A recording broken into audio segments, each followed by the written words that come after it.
내 아이. 내가 포기한 아이가 살아있었던 거야? 병원 복도에서 울음을 터뜨린 여자의 목소리가 흰 벽을 타고 울려 퍼집니다. 그녀의 두 손은 떨리고 눈에서는 멈추지 않는 눈물이 흘러내립니다. 15년이라는 시간이 그녀를 스쳐 지나가는 순간입니다. 무릎이 꺾여 바닥에 주저앉은 그녀의 등 뒤로 익숙한 발소리가 다가옵니다. 그리고 동시에 들려오는 오랫동안 그리워했던 목소리. 그 순간 시간은 멈춘 듯합니다. 하지만 이것이 끝이 아닌 새로운 시작이 될 줄은 아무도 몰랐습니다. 구독, 좋아요 눌러주시고 오늘의 이야기 들어보실까요? 수미는 시골 고아원에서 자라난 19살 소녀입니다. 부모의 얼굴도 모른 채 자란 그녀는 공부와 아르바이트를 병행하며 남들보다 더 열심히 살아가고 있었습니다. 어려운 환경 속에서도 늘 긍정적인 마음을 잃지 않으려 노력했지만 가끔은 마음이 너무 답답해질 때가 있었습니다. 그럴 때면 수미는 마을 뒷산에 있는 가장 큰 나무를 찾아갔어요. 그 나무는 마을에서 가장 오래되었다고 하는 팽나무로 수미에게는 특별한 안식처와도 같았습니다. 넓은 가지와 우거진 잎사귀가 만들어내는 그늘 아래서 수미는 자신만의 시간을 가지며 마음의 평화를 찾곤 했지요. 초여름에 따스한 햇살이 비치는 오후, 수미는 평소처럼 그 나무를 찾아갔습니다. 멀리서부터 보이는 우람한 나무의 모습이 그녀를 반겨주는 듯 했지만 오늘은 뭔가 달랐어요. 나무 그늘 아래에 누군가가 앉아 있었기 때문입니다. 가까이 다가가자 금발머리의 젊은 남자가 나무의 등을 기댄 채 책을 읽고 있었습니다. 외국인이라는 것을 한눈에 알 수 있었고 수미는 순간 망설였습니다. 낯선 사람과 마주치는 것이 불편했기 때문이죠. 하지만 이미 그 남자도 수미를 발견하고 고개를 들었습니다. 안녕하세요. 그가 서툰 한국어로 말했습니다. 수미는 어색하게 인사를 받아주었고 잠시 망설이다 평소보다 조금 떨어진 자리에 앉았습니다. 침묵이 이어지다가 그 외국인 청년이 먼저 말을 걸었습니다. 여기 자주 오시나요? 그의 한국어는 서툴렀지만 진심이 담긴 목소리였습니다. 수미는 조심스럽게 대답했습니다. 네, 이 나무가 제 비밀 장소예요. 그러다 문득 그녀는 웃음을 터뜨렸습니다. 이제는 비밀이 아니네요. 그 남자도 따라 웃었습니다. 그렇게 두 사람은 자연스럽게 대화를 시작했습니다. 그의 이름은 데이빗이었고 미국에서 왔다고 했습니다. 19살로 수미와 같은 나이였습니다.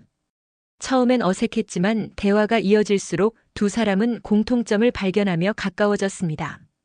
데이빗은 자신이 미국 금융가 집안의 외아들이라고 했습니다. 하지만 그의 표정에서는 자랑스러움보다는 무거움이 느껴졌어요. 수미는 그가 왜 한국 시골 마을까지 오게 되었는지 궁금했지만 더 이상 질문하지 않았습니다. 해가 저물어갈 무렵 데이빗이 조심스럽게 물었습니다. 내일도 올 거예요? 수미는 잠시 생각하다 고개를 끄덕였습니다. 그렇게 두 사람은 다음 날 같은 시간, 같은 장소에서 만나기로 약속했습니다. 헤어질 때 데이빗은 핸드폰 교환을 제안하지 않았고 수미 역시 묻지 않았습니다. 마치 이 나무 아래에서만 만날 수 있는 특별한 인연처럼요. 숙소로 돌아가는 길 수미의 마음은 오랜만에 설렘으로 가득 찼습니다. 내일 다시 그 나무 아래에서 데이빗을 만날 생각에 발걸음이 가벼워졌습니다. 두 달이 흘렀습니다. 수미와 데이빗은 매일 그 나무 아래에서 만나 이야기를 나누며 점점 더 가까워졌습니다. 처음에는 단순한 호기심으로 시작된 만남이었지만 시간이 지날수록 서로에게 없어서는 안 될 특별한 존재가 되어가고 있었습니다. 데이빗은 수미에게 자신의 이야기를 더 자세히 들려주었습니다. 그는 부유한 가정에서 태어났지만 부모의 기대와 압박 속에서 숨이 막혔다고 했습니다. 그의 인생은 태어나기도 전에 모두 정해져 있었고 자신의 의견은 중요하지 않았다고 했습니다. 결국 데이빗은 더 이상 참을 수 없어 집을 나왔고 가져온 현금만으로 버티며 우연히 찾아온 한국, 그 중에서도 이 작은 시골 마을에서 자유를 느끼고 있다고 했습니다. 수미도 자신의 이야기를 들려주었습니다. 고아원에서 자란 어린 시절, 공부와 아르바이트로 바쁜 일상, 그리고 이 나무가 자신에게 어떤 의미인지에 대해서요. 두 사람은 서로 다른 환경에서 자랐지만 마음속 깊은 곳에 비슷한 외로움을 품고 있었습니다. 어느 날 데이빗은 수미에게 난처한 표정으로 말했습니다. 집을 나올 때 가져온 현금이 거의 다 떨어졌다고요. 수미는 망설임 없이 자신이 모아둔 돈으로 데이빗을 도와주었습니다. 하지만 그녀도 넉넉한 형편은 아니었기에 아르바이트 시간을 더 늘리며 힘겹게 버텼습니다. 그런 수미의 모습을 보며 데이빗은 미안함과 고마움을 동시에 느꼈습니다. 여름이 끝나갈 무렵 평소와 같이 나무 아래에서 만난 데이빗의 표정이 어둡게 변했습니다. 그는 마을의 작은 도서관에서 인터넷을 확인했는데 자신을 이해해주던 유일한 사람이었던 할머니가 위독하다는 사촌의 이메일을 받았다고 했습니다. 할머니는 데이빗이 집을 나올 때 유일하게 그를 지지해 주었던 사람이었고 이제 마지막 순간을 함께하지 않는다면 영원히 후회할 것 같다고 했습니다. 수미는 데이빗의 마음을 이해했습니다. 그녀는 가족의 소중함을 누구보다 잘 알고 있었으니까요. 그래서 그녀는 자신이 모아둔 돈으로 데이빗의 비행기표를 마련해 주었습니다. 미국으로 돌아갈 수 있는 편도 티켓이었습니다. 정말 고마워, 수미. 나중에 꼭 돌려줄게. 데이빗이 진심을 담아 말했습니다. 그리고 이어서 그는 수미의 손을 꼭 잡고 약속했습니다. 할머니만 뵙고 곧 돌아올게, 기다려줘. 수미는 미소 지으며 고개를 끄덕였지만 마음 한편으로는 불안감이 스쳐 지나갔습니다. 그래도 그녀는 데이빗을 믿기로 했습니다. 그들의 인연은 여기서 끝나지 않을 거라고 그렇게 자신을 위로했습니다. 다음 날 두 사람은 마지막으로 그 나무 아래에서 만났습니다. 이별의 시간이 다가오자 두 사람 사이에는 묘한 긴장감이 흘렀습니다. 평소보다 대화가 적었고 가끔 눈이 마주치면 어색하게 웃음을 지었습니다.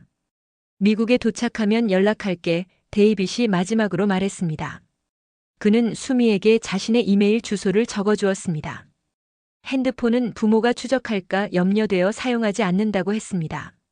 작별 인사를 나눈 후 데이빗은 떠났습니다. 수미는 홀로 그 나무 아래에 남아 한동안 움직이지 않았습니다. 데이빗이 돌아올 것이라는 희망과 다시 보지 못할지도 모른다는 불안감 사이에서 그녀의 마음은 흔들렸습니다. 데이빗이 가고 한 달 후 나무 아래에서 홀로 있던 수미는 갑자기 심한 어지러움을 느꼈습니다. 평소에도 가끔 어지러움을 느꼈지만 이번에는 그 강도가 달랐습니다. 사물이 흐려지고 다리에 힘이 빠지면서 쓰러질 것 같은 느낌이 들었습니다. 겨우 정신을 붙잡고 마을로 내려온 수미는 작은 병원을 찾았습니다. 병원에서 수미는 충격적인 소식을 들었습니다. 그녀는 임신을 했고 이미 2달이 지났다고 했습니다. 데이빗의 아이를 가졌다는 사실에 수미는 한동안 말을 잇지 못했습니다. 기쁨과 두려움, 혼란스러운 감정들이 뒤섞여 그녀의 마음을 흔들었습니다. 병원을 나온 수미는 바로 데이빗에게 연락하려 했습니다. 그가 남긴 이메일 주소로 메시지를 보냈지만 답장은 오지 않았습니다. 하루가 지나고 이틀이 지나고 일주일이 지나도 데이빗으로부터 아무런 소식이 없었습니다. 그녀는 계속해서 메시지를 보냈지만 모두 묵묵부답이었습니다. 시간이 흐르면서 수미의 배는 조금씩 불러왔고 마을 사람들의 시선도 달라졌습니다. 모두가 아는 고아원 출신의 19살 미혼모가 된 그녀를 향한 수군거림과 손가락질이 시작되었습니다. 결국 고아원에서도 더 이상 머물 수 없게 되었고 수미는 가까운 도시의 미혼모 쉼터를 찾아 떠나야 했습니다. 어느 가을날 수미는 그 나무 아래를 찾았습니다. 데이빗과의 추억이 가득한 그곳에서 그녀는 조용히 눈물을 흘렸습니다. 뱃속의 아이가 자라날수록 데이빗의 부재는 더욱 크게 느껴졌습니다. 그가 왜 연락하지 않는지, 정말로 할머니 때문에 바쁜 것인지 아니면 그녀를 잊었는지 여러 생각이 수미의 머릿속을 맴돌았습니다. 그때였습니다. 누군가가 나무 아래로 다가왔습니다. 검은색 정장을 입은 중년의 남자가 수미를 향해 걸어왔습니다. 수미 씨를 찾고 있었습니다. 낯선 남자의 갑작스러운 등장에 수미는 경계심을 품고 물었습니다. 누구세요? 그 남자는 자신을 데이빗 부모의 비서라고 소개했습니다. 데이빗 가문의 재산을 관리하는 일을 하고 있으며 데이빗의 행방을 찾던 중 수미의 존재를 알게 되었다고 했습니다. 데이빗은 어디 있나요? 그는 괜찮은가요? 수미가 급하게 물었습니다. 비서는 담담한 목소리로 대답했습니다. 데이빗 씨는 지금 가족 회사를 이어받기 위한 준비를 하고 있습니다. 할머니의 병환으로 미국에 돌아간 후 가족과 화해하고 자신의 역할을 받아들였습니다. 수미의 마음에 깊은 상처가 생겼습니다. 데이빗이 자신을 잊고 원래의 삶으로 돌아갔다는 사실이 믿기지 않았습니다. 그가 남긴 약속은 어디로 간 걸까요? 비서는 수미의 배를 바라보며 말을 이었습니다. 데이빗 씨의 아이를 임신하셨군요. 이 일은 데이빗 씨의 가문에 큰 문제가 될 수 있습니다. 수미는 본능적으로 배를 감쌌습니다. 무서움과 불안감이 그녀를 덮쳤습니다. 비서는 잠시 침묵하다가 조용히 제안했습니다. 미성년자인 수미 씨 혼자서 아이를 책임지기는 어려울 겁니다. 만약 원하신다면 데이빗 씨의 가문에서 아이를 맡아 키울 수 있습니다. 최고의 교육과 환경을 제공해 드리겠습니다. 수미는 그 제안에 충격을 받았습니다. 자신의 아이를 포기하라니 그것은 상상조차 할 수 없는 일이었습니다. 그녀는 단호히 거절했습니다. 제 아이는 제가 키울 거예요. 어떤 어려움이 있더라도요. 비서는 더 이상 말을 이어가지 않았습니다. 그는 자신의 명함을 건네며 말했습니다. 생각이 바뀌시면 연락주세요. 이것은 수미 씨와 아이를 위한 제안이니까요.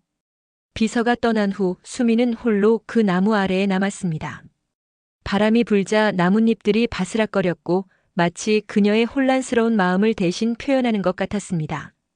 그때 갑자기 뱃속에서 작은 움직임이 느껴졌습니다. 아이의 첫 발길질이었습니다.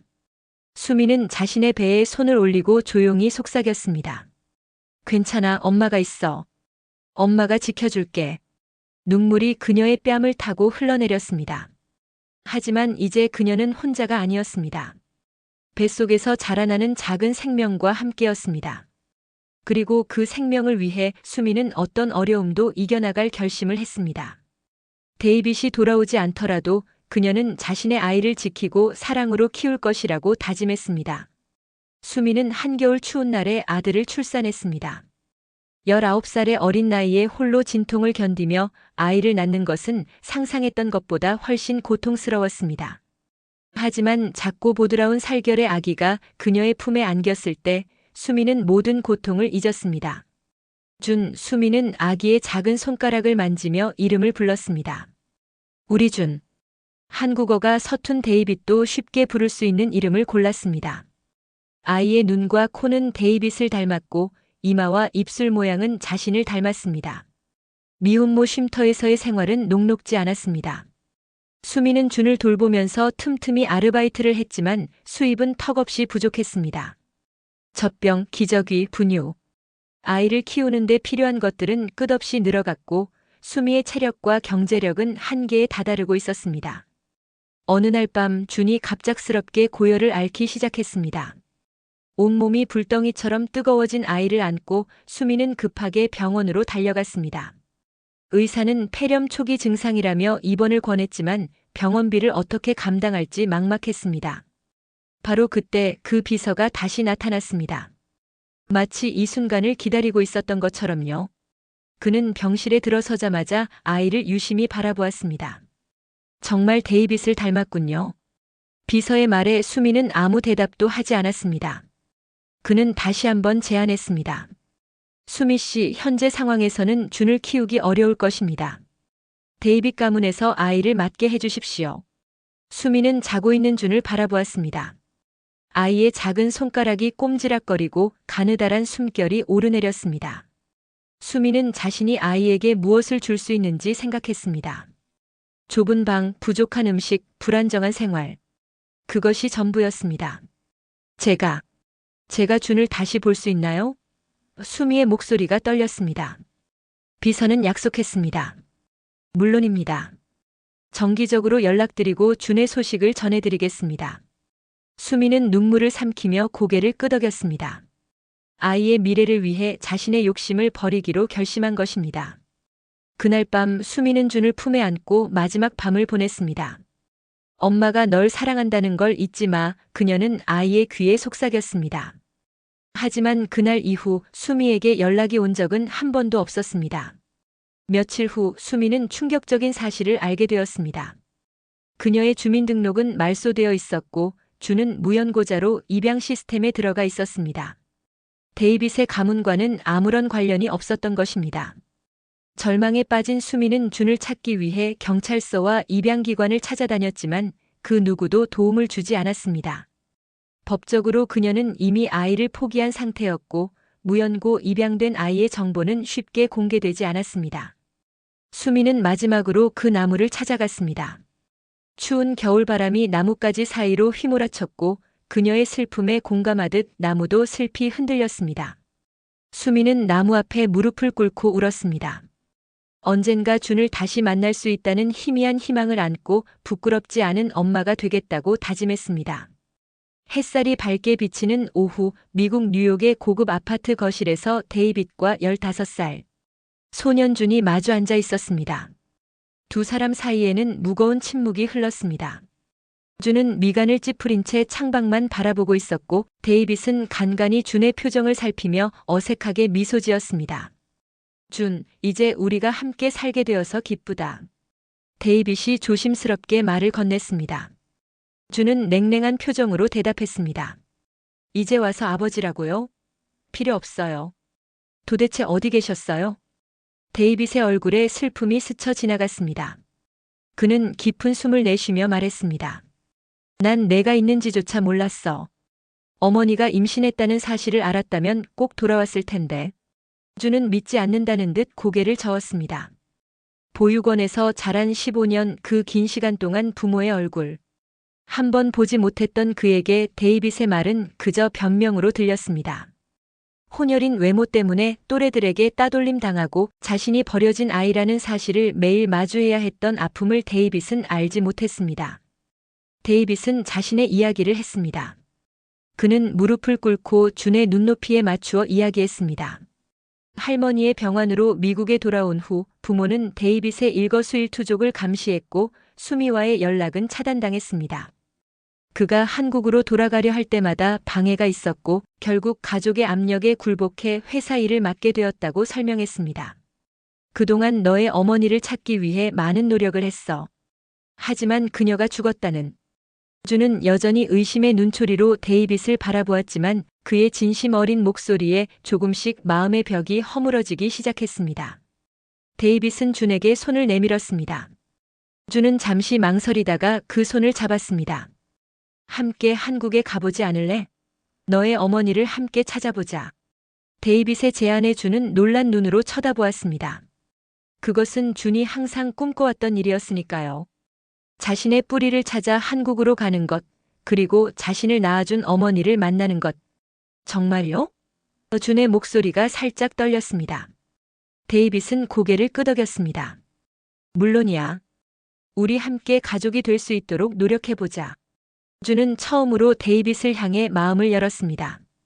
아직 완전히 신뢰하지는 않았지만 작은 희망의 불씨가 그의 마음속에 피어났습니다.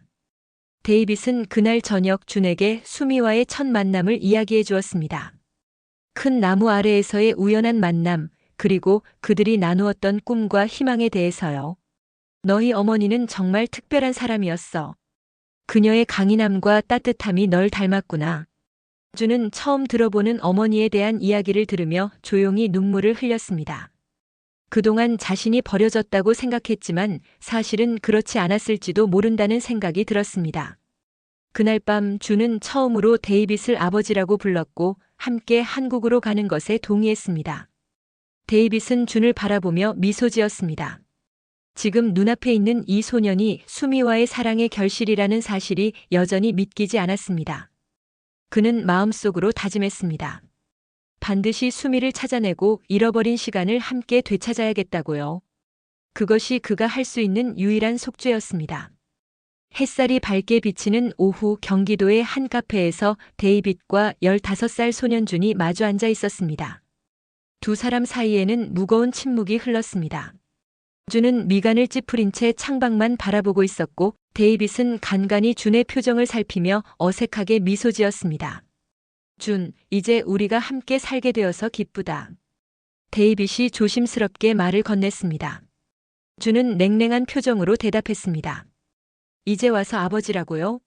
필요 없어요. 도대체 어디 계셨어요? 데이빗의 얼굴에 슬픔이 스쳐 지나갔습니다. 그는 깊은 숨을 내쉬며 말했습니다. 난 내가 있는지조차 몰랐어. 어머니가 임신했다는 사실을 알았다면 꼭 돌아왔을 텐데. 주는 믿지 않는다는 듯 고개를 저었습니다. 보육원에서 자란 15년 그 긴 시간 동안 부모 없는 아이로 자란 그에게 데이빗의 말은 그저 변명으로밖에 들리지 않았습니다. 혼혈인 외모 때문에 또래들에게 따돌림 당하고 자신이 버려진 아이라는 사실을 매일 마주해야 했던 아픔을 데이빗은 알지 못했으니까요. 데이빗은 떨리는 손으로 테이블 위에 놓인 물잔을 집어들었습니다. 그는 할머니가 돌아가시기 전에 자신에게 들려준 마지막 이야기를 준에게 털어놓기로 했습니다. 준, 내가 한국에서 돌아온 후 너의 어머니를 찾기 위해 많은 노력을 했어. 하지만 데이빗의 목소리가 흔들렸습니다. 그때 내가 들은 소식은 그녀가 이미 세상을 떠났다는 거였어. 준의 눈이 커졌습니다. 데이빗은 계속해서 이야기했습니다. 수미가 죽었다는 소식을 듣고 그는 완전히 무너졌다고 했습니다. 술에 빠져 살았고 자신의 삶을 포기한 채 폐인처럼 지냈다고 합니다. 가족들은 그를 여러 재활시설에 보냈지만 소용없었습니다. 그렇게 5년이 지났어. 할머니가 돌아가시기 직전 그분이 내게 한 말이 있었어. 데이빗의 눈에 눈물이 고였습니다. 내가 살아있다는 거였지. 할머니는 내 부모님이 모든 것을 조작했다는 사실을 알고 계셨어. 너는 입양되었고 어쩌면 너의 어머니도 살아있을지 모른다고 하셨어. 할머니의 고백이 데이빗에게 새로운 삶의 희망을 주었습니다. 그는 술을 끊고 자신을 추스르기 시작했습니다. 그리고 할머니가 남긴 단서를 따라 오랜 시간 준을 찾아다녔고 마침내 한국의 입양기관을 통해 준을 찾아냈다고 했습니다. 내가 너무 늦게 찾아와서 미안해. 데이빗이 말했습니다. 하지만 이제라도 함께할 수 있어서 다행이야. 준은 여전히 의심의 눈초리로 데이빗을 바라보았지만 그의 진심 어린 이야기에 조금씩 마음의 벽이 허물어지기 시작했습니다. 데이빗의 눈에서 흐르는 눈물은 거짓말처럼 보이지 않았습니다. 어머니가 정말 돌아가신 거예요? 준이 조심스럽게 물었습니다. 데이빗은 고개를 저었습니다. 확실하지 않아. 할머니의 말씀대로라면 그것도 거짓일 수 있어. 내가 계속 찾을 거야. 너에게 그동안 하지 못한 아빠 역할을 하게 해주겠니? 준은 처음으로 데이빗을 향해 작은 미소를 지었습니다. 완전히 신뢰하지는 않았지만 작은 희망의 불씨가 그의 마음속에 피어났습니다. 데이빗은 그날 저녁 준에게 수미와의 첫 만남을 이야기해 주었습니다. 큰 나무 아래에서의 우연한 만남, 그리고 그들이 나누었던 꿈과 희망에 대해서요. 너희 어머니는 정말 특별한 사람이었어. 그녀의 강인함과 따뜻함이 널 닮았구나. 준은 처음 들어보는 어머니에 대한 이야기를 들으며 조용히 고개를 끄덕였습니다. 준은 결국 아버지를 따라 미국으로 가게 되었습니다. 처음에는 낯설고 어색했지만 시간이 지나면서 두 사람은 조금씩 가까워졌습니다. 데이빗은 그동안의 세월을 보상하려는 듯 준에게 모든 것을 해주었습니다. 그러나 준의 마음은 늘 한국을 향해 있었습니다. 5해가 흘렀습니다. 20살이 된 준은 이제 한국 서울의 명문대학에서 유학생활을 하고 있었습니다. 한국에서 대학을 다니며 바쁜 하루하루를 보냈지만 여전히 채워지지 않는 빈자리가 있었습니다. 바로 어머니에 대한 그리움이었습니다. 그때까지도 수미에 대한 어떤 단서도 찾을 수 없었습니다. 어머니에 대한 기억은 없었지만 그녀를 찾고 싶은 마음만은 강했습니다. 아니, 찾지 못하더라도 제발 살아만 계셨으면 좋겠다고 준은 매일 기도했습니다. 어느 주말 오후 준은 어머니를 느끼고 싶어 아버지가 들려준 그 나무를 찾아 나섰습니다. 데이빗의 설명대로라면 그 나무는 시골 마을의 야트막한 산에 있었지만 정확한 위치는 알 수 없었습니다. 준은 기차를 타고 데이빗이 기억하는 마을로 향했습니다. 마을에 도착한 준은 지역 주민들에게 팽나무에 대해 물어보았습니다. 그 나무는 마을의 명물이라 누구나 알고 있었고 여전히 건재했습니다. 주민의 안내에 따라 준은 쉽게 산을 올라 그 팽나무를 찾아냈습니다. 나무는 여전히 그 자리에 당당하게 서 있었습니다. 우거진 잎사귀와 굵은 줄기는 오랜 세월을 견뎌온 증거였습니다. 준은 나무 아래 앉아 잠시 눈을 감았습니다. 이곳에서 부모님이 처음 만났다는 생각을 하니 가슴이 벅차올랐습니다. 그는 아버지가 들려준 이야기들을 떠올리며 어머니의 모습을 상상해 보았습니다. 어떤 모습이었을까, 어떤 목소리였을까, 그리고 왜 그들은 헤어져야 했을까? 해가 저물어갈 때쯤 주는 아쉬운 마음을 뒤로하고 서울로 돌아왔습니다. 팽나무를 찾은 것만으로도 의미 있는 여행이었지만 어머니에 대한 그리움은 더욱 커져만 갔습니다. 서울로 돌아온 주는 평소처럼 대학 근처 작은 분식집에 들렀습니다. 그 분식집은 준이 자주 찾는 곳으로 따뜻한 음식과 아늑한 분위기가 그를 편안하게 해주었습니다. 분식집 사장님은 따뜻한 미소를 지닌 여성이었습니다. 어서 와요. 늘 먹던 거 줄까? 그녀가 준에게 물었습니다. 준은 고개를 끄덕였습니다. 그는 이 분식집에 자주 와서 그녀와 종종 이야기를 나누곤 했습니다. 그녀는 혼자 한국에 와 대학에 다니고 있는 준을 아꼈습니다. 아들과 이름이 같아서인지 더 친근하게 여겼습니다. 오늘은 어디 멀리 갔다 와요? 그녀가 음식을 내오며 물었습니다. 준은 팽나무를 찾아간 이야기를 들려주었습니다. 그리고 자신의 부모님이 그 나무 아래에서 처음 만났다는 이야기도요. 그녀는 준의 말을 듣고 잠시 말을 잃었습니다. 팽나무요? 그녀의 표정이 미묘하게 변했습니다. 혹시 그 마을 이름이 어떻게 되나요? 준이 마을 이름을 말하자 그녀의 손이 미세하게 떨리기 시작했습니다. 그녀는 준의 얼굴을 유심히 살펴보았습니다. 혹시 외국인 아버지를 두셨나요? 준은 놀란 눈으로 그녀를 바라보았습니다. 네, 어떻게 아셨어요? 그냥 느낌이 그랬어요. 그녀는 미소 지었습니다. 수미는 애써 외면하고 있던 오래된 기억들이 물밀듯이 밀려오는 것을 느꼈습니다. 팽나무 아래에서의 만남, 그리고 아이를 포기했던 병원에서의 마지막 순간까지 그녀의 가슴이 아프게 조여왔습니다. 혹시 이 아이가? 그녀의 머릿속을 스치는 생각에 온몸이 떨려왔습니다. 준의 나이, 외모, 그리고 그 팽나무. 모든 것이 그녀가 20년 전에 포기했던 아들을 떠올리게 했습니다. 하지만 그녀는 확신할 수 없었습니다. 수많은 우연의 일치일 수도 있었으니까요. 그럼에도 수미의 마음 깊은 곳에서는 강한 직감이 일었습니다. 그날 이후로 수미는 준을 더 각별히 대하기 시작했습니다. 그가 아들이든 아니든 그녀는 오랫동안 씻지 못한 죄책감에 괴로워했던 자신에게 온 선물처럼 느껴졌습니다. 자신이 포기한 아이에 대한 그리움과 미안함이 준을 통해 조금씩 치유되는 느낌이었습니다. 마치 오랜 세월 용서받지 못한 자신의 죄를 용서받고 있는 듯 했습니다. 준이 분식집에 올 때마다 수미는 더 맛있는 음식을 준비했고 종종 서비스로 간식이나 반찬을 챙겨주었습니다. 그런 따뜻한 보살핌의 준에게 수미는 어머니 같은 존재가 되어가고 있었습니다. 그들은 서로의 삶에 대해 조금씩 알아가며 특별한 유대감을 형성해갔습니다. 수미는 준에게 자신의 과거에 대해 많은 것을 말하지는 않았지만 고아원에서 자란 이야기와 힘들었던 시간들에 대해 조금씩 털어놓았습니다. 그리고 준의 이야기를 들으며 자신이 버린 아들의 모습을 상상했습니다. 그 아이도 이렇게 성장했을까? 그 아이도 이렇게 따뜻한 마음을 가진 청년이 되었을까? 준은 몸에 이상을 느꼈습니다. 전보다 쉽게 피로를 느끼고 쉽게 멍이 들며 때때로 심한 두통에 시달렸습니다. 수미는 그런 준의 모습을 걱정스럽게 지켜보았습니다. 어느 날 분식집에서 수미와 이야기를 나누던 중 준은 갑자기 쓰러졌습니다. 수미는 급하게 구급차를 불렀고 준은 병원으로 실려갔습니다. 검사 결과 준은 백혈병 진단을 받았습니다. 그 순간 수미의 얼굴이 창백하게 변했습니다. 마치 자신이 아픈 것처럼 그녀의 마음이 무너져 내렸습니다.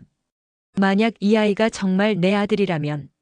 그녀의 마음속에서 울려 퍼지는 목소리에 가슴이 아프게 조여왔습니다.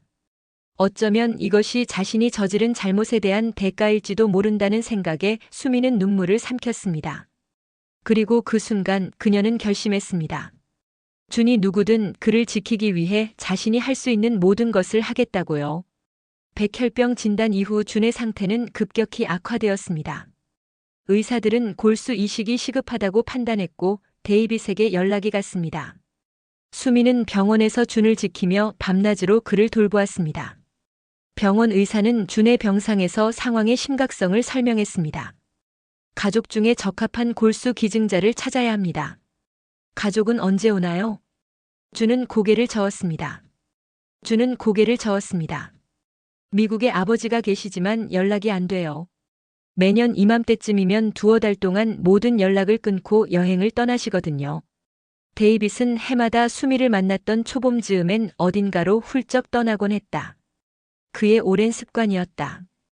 수미는 의사를 불러내 조용히 이야기했습니다. 제가 검사를 받고 싶습니다. 수미의 목소리는 떨렸습니다. 의사는 의아한 표정으로 그녀를 바라보았습니다. 보통은 가족이나 친척이 우선인데. 저도 알아요. 하지만 수미는 말을 잇지 못했습니다. 그녀는 준이 자신이 버린 아들일지도 모른다는 말을 할 수는 없었습니다. 그저 간절하게 의사를 바라볼 뿐이었습니다. 의사는 수미의 간절한 눈빛을 보고 고개를 끄덕였습니다. 알겠습니다. 검사를 진행하겠습니다. 수미는 골수 적합성 검사를 받았고 의사는 DNA 검사도 함께 진행하자고 제안했습니다. 혹시 모르니 DNA 검사도 할 예정입니다. 생물학적 연관성이 있을 경우 수술 경과가 더 좋거든요. 검사 결과가 나오기까지 이틀이 걸렸습니다. 그동안 수미는 잠을 이루지 못했고 진실이 밝혀질 것을 두려워하면서도 기대했습니다. 준의 병실에서 밤을 새우며 그녀는 자신이 15년 전에 보냈던 아이를 생각했습니다.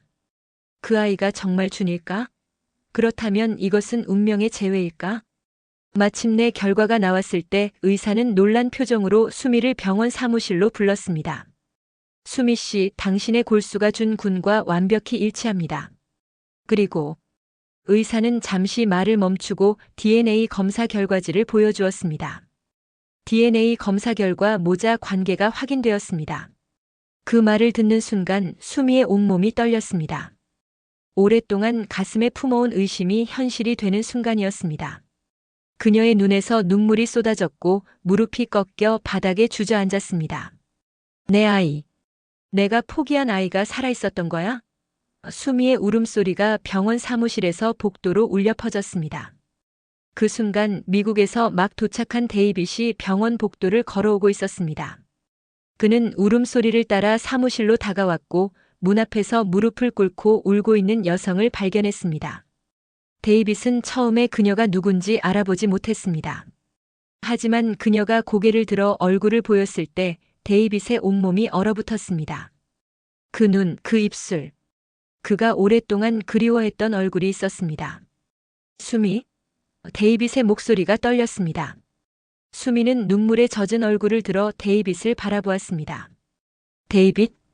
15년 만의 재회, 그들의 시간은 그 순간 멈춘 듯 했습니다. 데이빗은 아들의 병을 위해 달려왔지만 그가 만난 것은 오랫동안 찾아 헤매던 수미였습니다. 병원 복도에서 20년 만에 재회한 수미와 데이빗은 한동안 말을 잇지 못했습니다. 그들의 눈에는 놀라움과 슬픔 그리고 기쁨이 뒤섞여 있었습니다.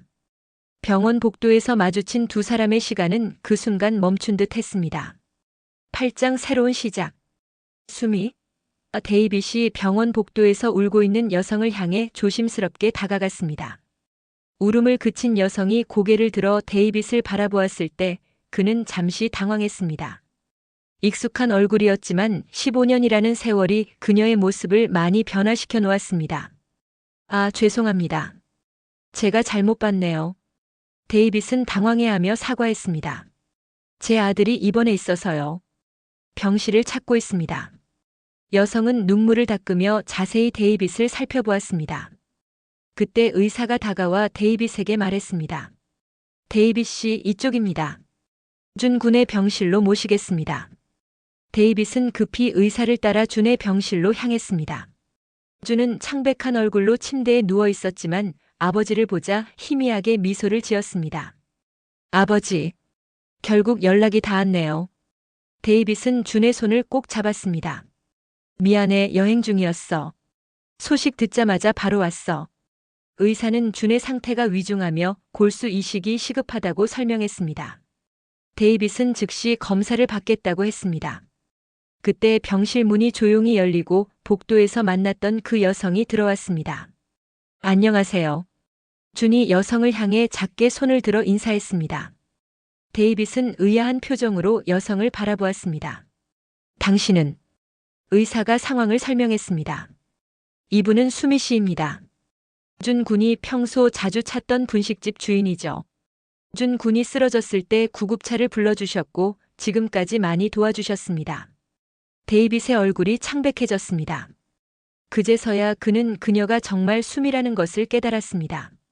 15년이라는 세월이 그녀의 모습을 변화시켰지만 그 눈빛만은 변하지 않았습니다. 결과가 나왔습니다. 의사가 말을 이었습니다. 수미 씨의 골수가 준 군과 완벽히 일치합니다. 그리고 의사는 잠시 망설이다가 계속했습니다. DNA 검사 결과 수미 씨는 준 군의 생물학적 어머니입니다. 방 안에 침묵이 내려앉았습니다. 준은 믿을 수 없다는 표정으로 수미를 바라보았고 데이빗은 충격에 휩싸여 말을 잇지 못했습니다. 제 어머니라고요? 준의 목소리가 떨렸습니다. 수미는 천천히 준의 침대 곁으로 다가갔습니다. 그녀의 눈에는 눈물이 고여 있었습니다. 그래, 준아. 내가 내 어머니야. 준의 얼굴에 수많은 감정이 교차했습니다. 혼란, 분노, 슬픔, 그리고 아주 작은 희망까지. 데이빗은 여전히 충격 속에서 수미와 준을 번갈아 바라보았습니다. 의사는 상황의 민감함을 이해하고 조용히 물러났습니다. 골수 이식 수술 준비를 하겠습니다. 시간이 필요하시면 말씀해 주세요. 문이 닫히고 세 사람만 남았을 때 데이빗이 마침내 입을 열었습니다. 수미, 정말 너였구나. 내가 얼마나 널 찾아 헤맸는지 알아? 수미는 고개를 숙인 채 대답했습니다. 왜 돌아오지 않았어? 약속했잖아. 준은 혼란스러운 눈으로 두 사람을 번갈아 바라보았습니다. 그래서 나를 버리신 거예요? 그 말에 수미의 마음이 무너져 내렸습니다. 버린 게 아니야, 준아. 내가 더 좋은 삶을 살기를 바랐을 뿐인데 미안해, 준아. 수미는 끝내 참았던 눈물을 터뜨리며 오열했습니다. 데이빗은 깊은 한숨을 내쉬었습니다. 그는 할머니의 병환으로 미국에 돌아간 후 가족들이 자신을 감시하고 모든 연락을 차단했다고 설명했습니다.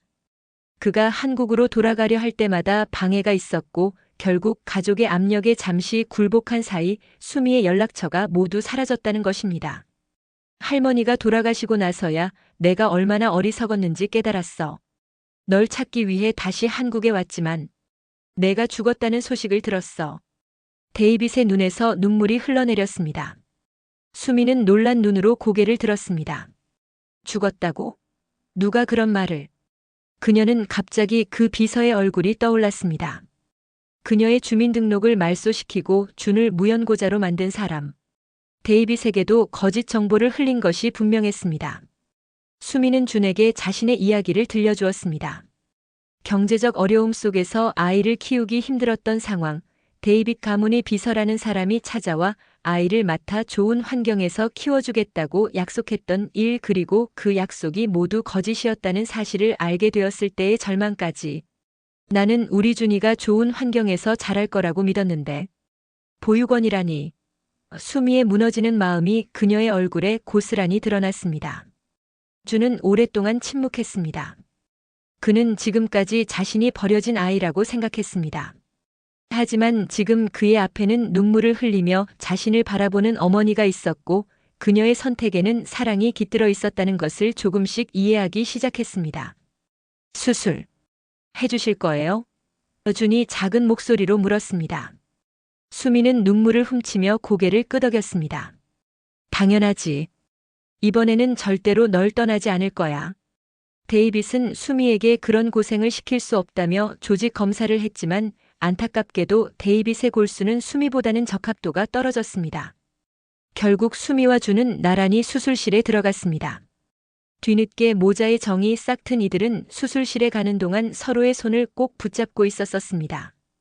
골수 이식 수술은 성공적으로 진행되었습니다. 수미의 골수가 준의 몸에 새 생명을 불어넣었고 준의 회복은 예상보다 빨랐습니다. 의사들은 모자 간의 유전적 일치가 높아 이식이 잘 받아들여졌다고 말했습니다. 회복 기간 동안 두 사람은 2인실에서 함께 지냈고 데이빗이 둘을 돌보았습니다. 세 사람은 점점 가족으로서의 유대감을 형성해갔습니다. 20년이라는 세월이 무색하게도 그들은 금세 서로를 이해하고 받아들이기 시작했습니다. 준이 완전히 회복되어 퇴원하는 날, 데이빗은 작은 상자를 꺼냈습니다. 상자를 열자 그 안에는 작은 씨앗 몇 개가 들어 있었습니다. 그 팽나무에서 가져온 씨앗이야.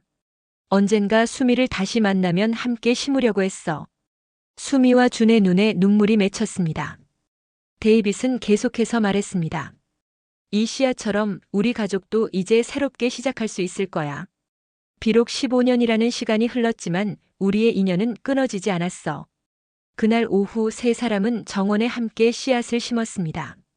그것은 새로운 시작의 상징이었고 오랜 시간 끊어졌던 가족의 연결이 다시 이어지는 순간이었습니다. 준은 처음으로 자신의 진짜 부모 옆에서 서 있었고 수미와 데이빗은 15년 만에 다시 만난 아들과 함께했습니다. 어쩌면 그들 앞에는 여전히 많은 어려움이 기다리고 있을지도 모릅니다. 하지만 이제 그들은 함께였습니다. 그리고 그것만으로도 충분했습니다.